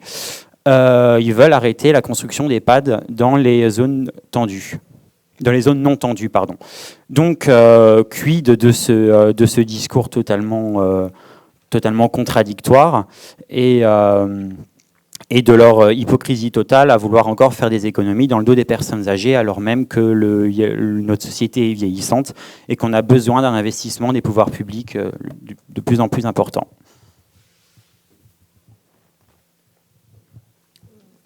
Je vais peut-être juste répondre par rapport à ça, sur maintenir les gens à domicile. Donc effectivement, le maintien des gens à domicile, c'est ce qu'on entend beaucoup dans le discours dominant, dans les pouvoirs publics. Ce qu'il faut savoir, c'est que derrière tout ça, effectivement, il y a toute une économie qui se met en place, qui est la silver economy. Avec tout ce que ça veut dire, cette silver economy qui est au bénéfice des personnes âgées, riches, en tout cas aisés, qui ont effectivement des vraies possibilités, etc. Et je pense qu'il y a un maximum d'argent à se faire dans ce secteur, et c'est effectivement pour ça qu'on a aujourd'hui majoritairement ce discours qui veut qu'on maintient les gens à domicile. Je crois qu'effectivement, il y a une vraie question autour de ça. Donc cette silver economy qui se développe sur plein de questions. C'est aussi bien sur des réfrigérateurs, sur des guides dans la maison, sur des alertes, etc. Donc on se retrouve effectivement avec plein de contradictions et en tout cas un maximum d'argent à se faire. Donc il y a plein d'entreprises qui se créent autour de ce genre de choses. Je vais dire un mot, puis moi je vais aller vers l'autre conférence pour accueillir l'intervenante que j'ai fait venir. D'abord dire que ça s'appelle auxiliaire de vie sociale et que en vérité aujourd'hui c'est plutôt une auxiliaire de survie qu'une auxiliaire de vie sociale.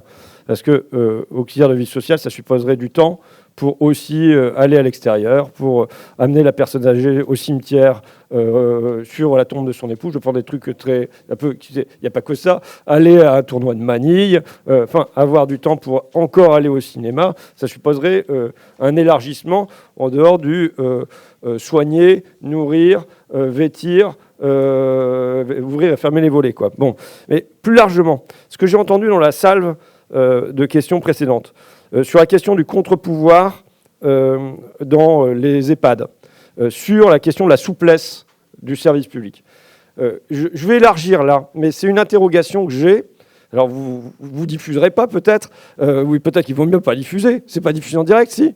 Ah bon, tout va bien. Non. Vous voyez, là, on parle de service public de la dépendance. Auparavant, c'est un pôle public du médicament. Bon, je veux dire, on a, avec notre programme, que je défends, mais souvent une capacité à chapeauter et à avoir des grands projets étatiques. Et la question se pose pour moi, du coup, de la place du citoyen, de la place de l'initiative privée. Vous voyez un peu ce que je veux dire? C'est-à-dire... Comment, et je pense qu'il y a un gros enjeu à ce niveau-là, pour aussi rendre notre programme désirable par les gens. C'est-à-dire comment on ne se sent pas écrasé par des grands projets qui arriveraient d'en haut, mais qu'aussi on va en être les porteurs, notre voix sera audible et que ça ne sera pas un truc de techno.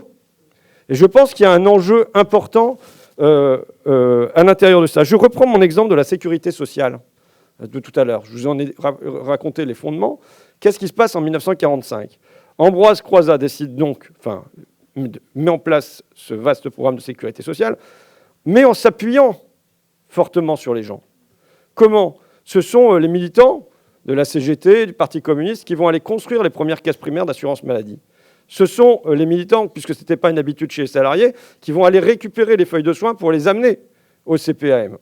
Et je pense que là, il y a une nécessité de penser comment le programme de la France Insoumise vient accompagner, vient stimuler, vient nourrir un mouvement démocratique par le bas.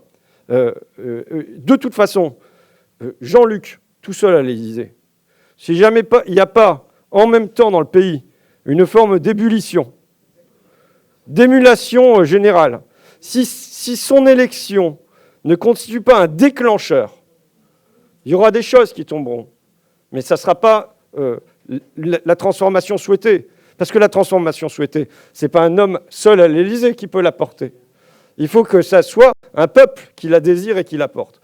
Et je pense qu'on est pris, moi je me sens pris quelque part dans cette contradiction que je cherche à gérer. De toute façon, vous savez, la dialectique, c'est le dépassement des contradictions, donc il ne faut pas en avoir peur. Mais comment, on organise en effet une pensée par le haut, qui est notre force, parce que la plupart des partis ont renoncé à penser la transformation de la société par les outils de pouvoir. Ils ont juste attendu que chacun fasse stimuler par en bas, machin, et ça ne marche pas. Mais comment nous, on parvient à associer les deux, et non pas... Vous voyez, par exemple, ça y est, c'est parti, quand c'est parti, c'est parti. Non, mais la transformation de l'agriculture... La transformation de l'agriculture, aujourd'hui, il y a des tas d'initiatives qui sont prises dans les territoires. Aujourd'hui, il n'y a pas de volonté politique de transformer l'agriculture. C'est comment, demain, de la même manière, on organiserait une rencontre des deux. Vous voyez, et si jamais il n'y a que du haut, ça ne prendra pas dans la société. Ça sera vécu vraisemblablement comme une brutalité, et ainsi de suite. Tandis que nous, notre rôle, évidemment, c'est...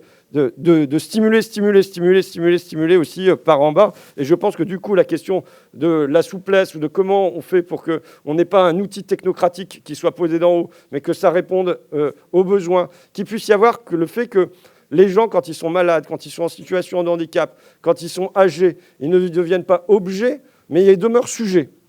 Il demeure sujet agissant, sujet pensant, sujet citoyen. Et je pense que voilà, on a un enjeu à penser cette rencontre du haut et du bas, quoi.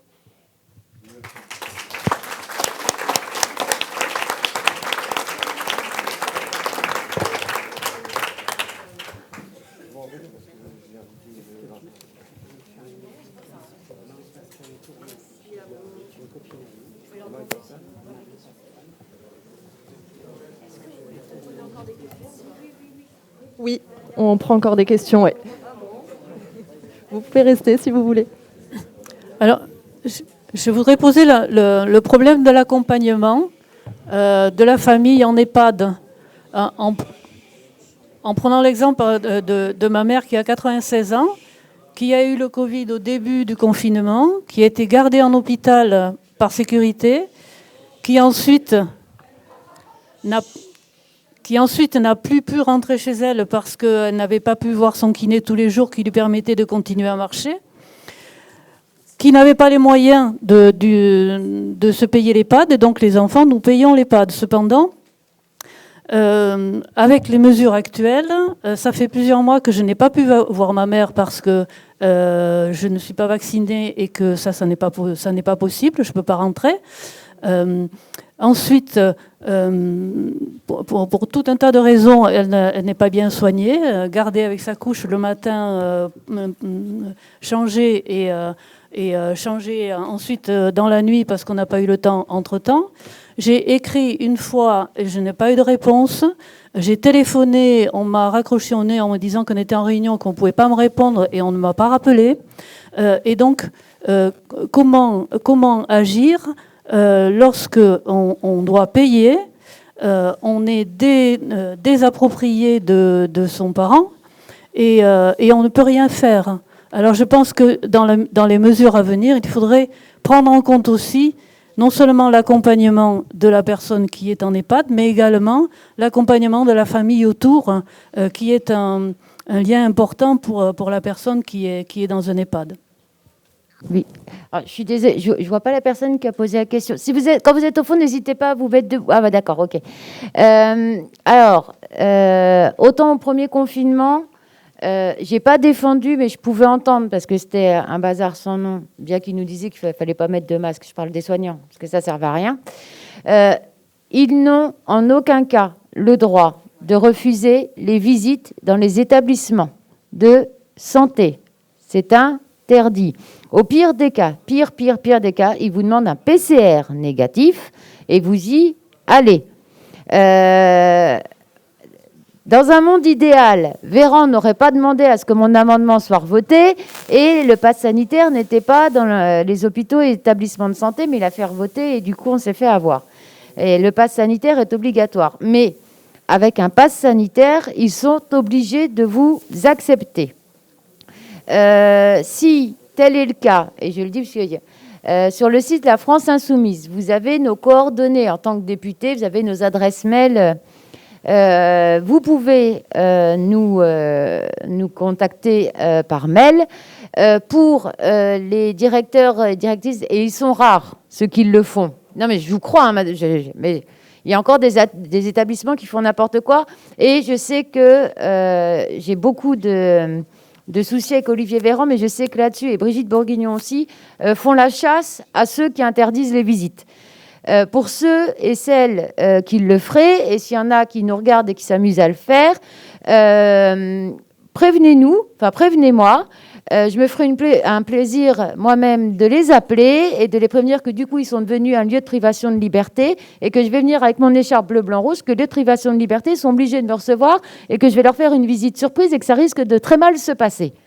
C'est interdit. Désormais, il y a une loi. Il faut un pass sanitaire. En aucun cas, on interdit à qui que ce soit de recevoir sa famille. Mais après, la loi est passée. On a voté contre, mais on n'était que 17. On ne fait pas des miracles non plus.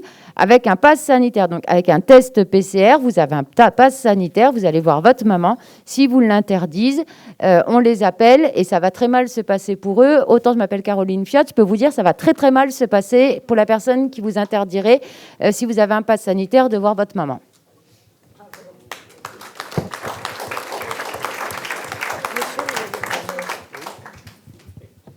Vous m'entendez là? Oui. Oui, je trouve ce débat extrêmement important et intéressant. Je ne vais pas revenir sur beaucoup de choses qui ont été dites. Je suis là. Sur beaucoup de choses qui ont été dites, bon, parce que tout le monde est pressé de partir. Je suis militant syndical chez les retraités et par ailleurs, je suis d'ailleurs membre du Parti ouvrier indépendant, mais je voudrais poser une question, enfin, aborder une question qui a été évoquée au début et qui me semble décisive dans ce débat. D'une certaine façon, si on pose aujourd'hui le problème du vieillissement, c'est qu'il y a eu la sécurité sociale, il y a eu les droits sur les retraites qui ont permis que l'âge de la mortalité s'éloigne, on va dire. Bon. Et je crois que la question de la sécurité sociale est décisive aujourd'hui dans ce débat-là. Vous avez abordé, Monsieur Évin, je crois, au début, la question de la 5e branche. Et je pense que cette question, elle est totalement liée au reste et il ne faut absolument pas l'éluder, je veux dire. Parce qu'ils sont en train de mettre à part, de mettre hors la solidarité intergénérationnelle, ce qui était la base de la sécurité sociale, tout ce secteur qui devrait être intégré à la sécurité sociale et donc devenir sur le terrain du droit, dont on sait que le terrain du droit favorise la création des services publics, des statuts, etc. Et donc je pense que cette question-là, il faut absolument l'aborder. C'est immédiat puisque la loi, c'est à l'automne, je crois, et que c'est une question décisive dans ce débat sur l'autonomie qui ne concerne pas que les personnes âgées, mais comme ça a été dit, les personnes en situation de handicap. Je fais juste une allusion parce qu'on parlait à juste titre des conditions de travail, des statuts pour les personnels. Bon, moi qui suis issu de l'éducation nationale, il y a une discussion extrêmement serrée actuellement et une bagarre qui est menée pour qu'il y ait un statut des AESH, par exemple. Il y a une grille salariale qui vient d'être adoptée, mais qui est une première réponse à l'action syndicale, mais qui est totalement insuffisante, puisqu'elle laisse dans la misère les gens qui, de toute façon, pour tous, n'ont pas des plein temps. Voilà, je voulais juste aborder cette question-là. Alors, juste parce que moi, depuis tout à l'heure, je vous entends tous parler de la loi, alors ça ne s'appellerait plus autonomie grand âge, mais sincèrement, moi, j'y crois pas. Hein. Enfin, de toute manière, ils nous font croire... moi, depuis mon rapport de 2018, on me fait croire tous les mois qu'une loi va arriver. De toute manière, vu qu'il partirait du rapport El Khomri ou Libaud, c'est-à-dire les moins bons rapports par rapport à un autre, je ne vous dis pas lequel,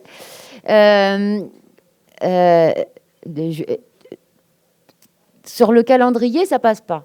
Et est-ce que vous imaginez Macron à quelques mois de la présidentielle pour un truc pour les personnes âgées, donc un électorat certain pour lui, dénué de bon sens? C'est la loi grand âge autonomie. Enfin, je peux me tromper, je me trompe régulièrement, mais là, nous, on voit rien. Et à l'automne, je vous rappelle que c'est le projet de loi de financement de la sécurité sociale et le projet de loi de finances.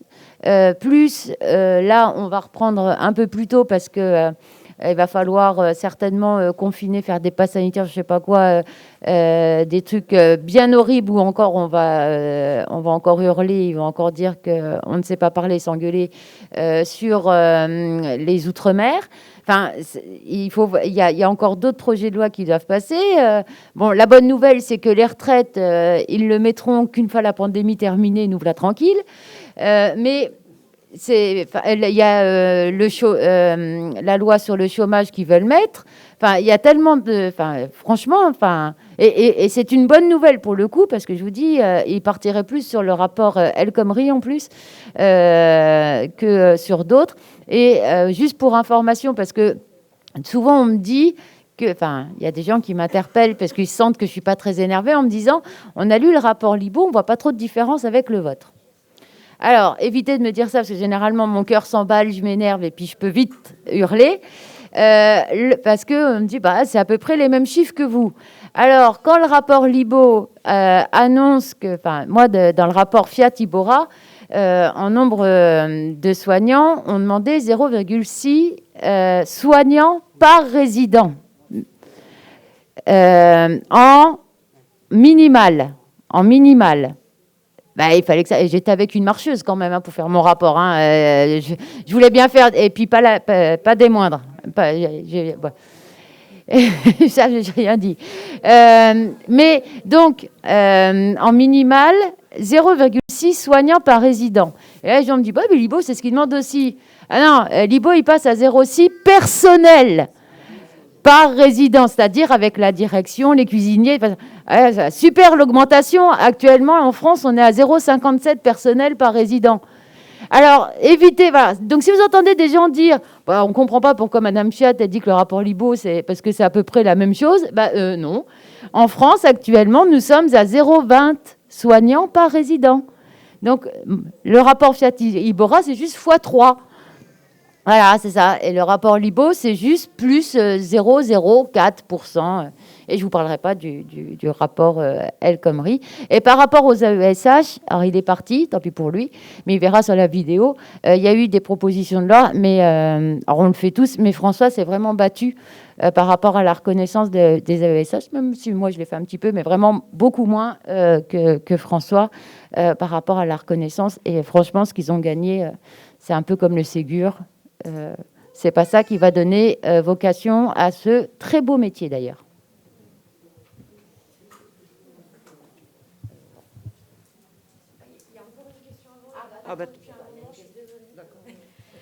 Oui, bonjour. Bonjour. Ça marche ?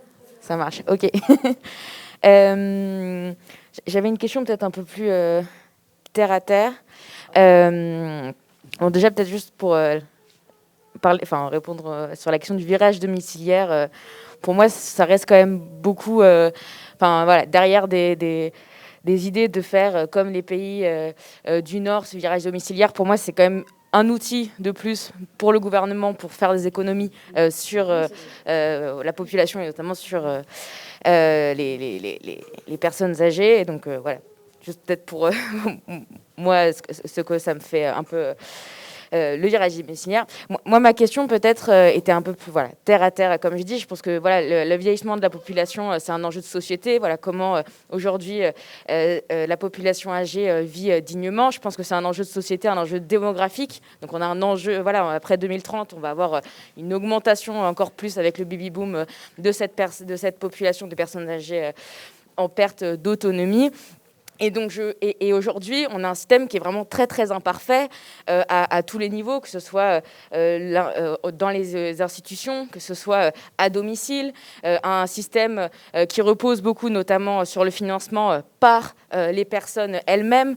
Je sais que, par exemple, en EHPAD, c'est en moyenne 66 € par jour pour les résidents, pour la section hébergement, donc plus les 5,80 € de la section dépendance, donc ce qui fait 61 € par jour, 71 € par jour en moyenne par personne, ce qui est énorme. On a un système où il y a aussi, par exemple, sur l'APA, qui aujourd'hui est financé par la CNSA, pas sur les besoins, mais sur les recettes, et donc qui fait que les départements se retrouvent à devoir compléter et à faire... qui repose beaucoup sur les départements, je suis très claire. Et du coup, je trouve que aujourd'hui, un service public de la dépendance, je pense que c'est une super idée. Et je voulais savoir si c'était possible d'avoir un peu plus de précision sur qu'est-ce que propose la France Insoumise dans ce service public et dans cette vision. Parce que il y a la petite partie dans le livret sur le progrès social, mais je voulais savoir si c'était possible juste d'avoir un peu plus de précision sur le programme de la France Insoumise pour ce service public. Merci beaucoup. Alors, moi, je suis désolée. C'est un peu la question. Alors, j'adore faire ça. Moi, je vais y aller. Hein. J'ai aquaponé. Non, je vous avais prévenu parce qu'il faut que j'y aille. Juste en guise de conclusion, pourquoi ? Parce que j'entends parler beaucoup pour les personnes âgées de perte d'autonomie. Sauf que la perte d'autonomie... l'autonomie, si elle se perd, ça peut arriver, et ça arrive souvent dans les établissements de santé, à mon grand désespoir, mais souvent vous avez des personnes âgées qui arrivent parfois en hospitalisation, qui sont totalement autonomes, et qui au bout de 15 jours, 3 semaines d'hospitalisation, à force d'être alitées avec une protection, sortent totalement dépendantes. Et ça, c'est vraiment moche. Et c'est pas la faute de mes collègues parce que ça fait partie des 14 besoins fondamentaux. Mais quand on n'a pas les moyens humains de pouvoir s'occuper de nos patients, ben voilà ce qui arrive. La prévention, c'est ça qui fait que non, on peut vieillir sans devenir dépendant. C'est quelque chose d'important à entendre. Vieillir, c'est pas on peut vieillir sans devenir dépendant. C'est peut-être la chose la plus importante. Je suis désolée, je me sauve comme une voleuse. Je laisse répondre les collègues je fais ma propre promo. Ruffin, il a un bon atelier, mais il y a l'hôpital à 15h30.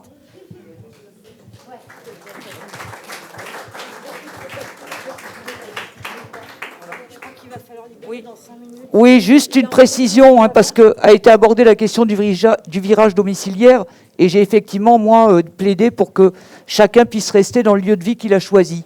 Et je voudrais quand même préciser qu'il s'agit de deux choses très différentes.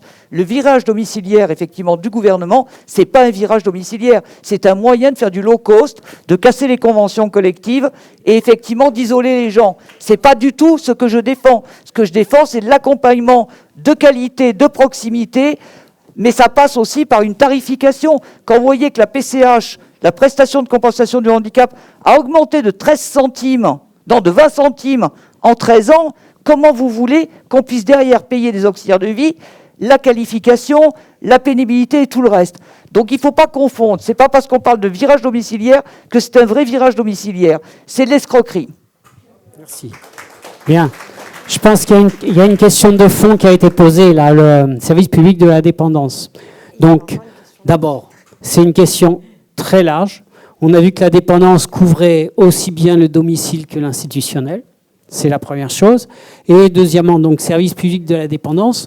Pourquoi le service public? Parce qu'effectivement, on a vu toutes les contradictions. Aujourd'hui, le secteur, que ce soit en institution ou que ce soit à domicile, on sait très bien qu'il y a une seule logique qui compte, c'est la logique financière. C'est un peu moins pire dans le secteur public, c'est vrai, mais malgré tout, on est dans une logique financière. Donc, la logique, c'est qu'on change de logiciel et qu'on se retrouve dans l'intérêt général. C'est l'intérêt général qui, effectivement, est important. Après, on a entendu, effectivement, la remarque de François Ruffin qui dit que il est important de s'intégrer dans le service public, c'est vrai, mais qu'il est aussi fondamental qu'il puisse y avoir une véritable action, donc à travers les CVS, pourquoi pas, à travers tous les organismes qui peuvent exister, que ces CVS puissent avoir tout ça. Maintenant, service public passera peut-être par les CCAS, peut-être par des EHPAD plateformes. Les EHPAD plateformes, c'est quelque chose qui est complètement essentiel aujourd'hui, dont on entend parler de plus en plus. C'était une des propositions phares du rapport Fiat-Iborra. Et donc, ces EHPAD plateformes qui sont des lieux ouverts sur le territoire, donc dans le cadre effectivement de la loi de modernisation du système de santé. Donc ça fait partie effectivement d'une logique parcours avec donc des services ouverts, des médecins à disposition, etc., etc. C'est un petit peu comme ça qu'on le voit. Maintenant, ce service public, comment effectivement il se construira? Ma foi, je pense qu'il se construira aussi avec les gens et avec les réflexions des uns et des autres. Merci pour la conclusion. On doit libérer la salle. Donc merci à tous et à toutes d'avoir été présents.